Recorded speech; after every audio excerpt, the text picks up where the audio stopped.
Well, my name's Twynam Cunningham, and I farm on this farm Biak with my wife and sons when they come home. We've got, I think we run about 5,000 arable hectares. I think in all there's about 7,000 hectares. There's a fair bit of creek and bush and stuff. Fair bit we own, the rest of it we lease. Mixed farming operation.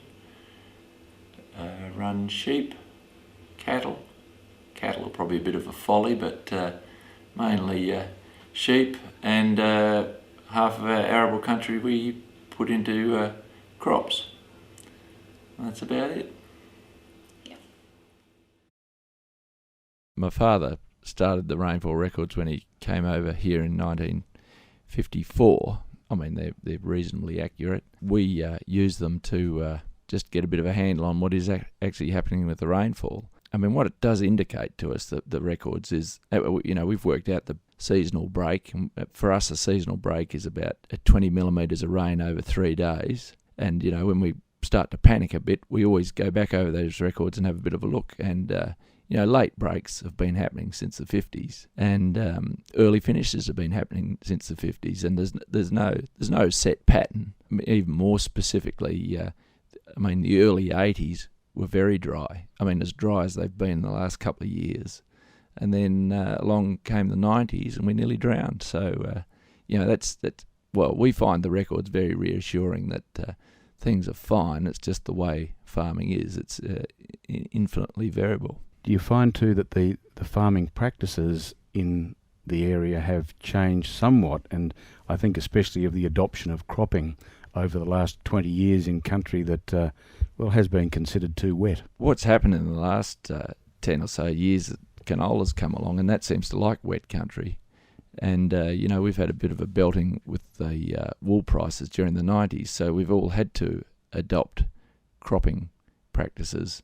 And I think we're getting better at it. But oftentimes, as you said, the 90s, you're a bit drowned out and things were a bit yellow. Well, yes, we had serious waterlogging problems in the 90s, and that sort of made us retreat up the hillsides a bit more than cropping on the flat. There's no substitute for experience, and we've worked out where you shouldn't, if you don't want to take a risk, don't grow the crops down on the flat. But, the lower country grows a fantastic feed, and that sort of helps us with the feed situation. So do you find that you've perhaps had to become, with the taking on of the cropping enterprise, you've had to become a little bit more adaptable to what you claim is seasonal variability? We've had to get a bit more organised. What pushes us along, we have a reasonable scaled operation, and we have to be organised, and the cropping's no different. So really, if it hasn't rained by the first couple of weeks in May, doesn't matter. We've got to start seeding. In the old days, you could just wait. It just wouldn't matter. But now we have to be organised. We have to have all the gear ready, and we have to go for it. And hope like hell somewhere along the line it's going to rain. But that's fine. You get used to that after a while.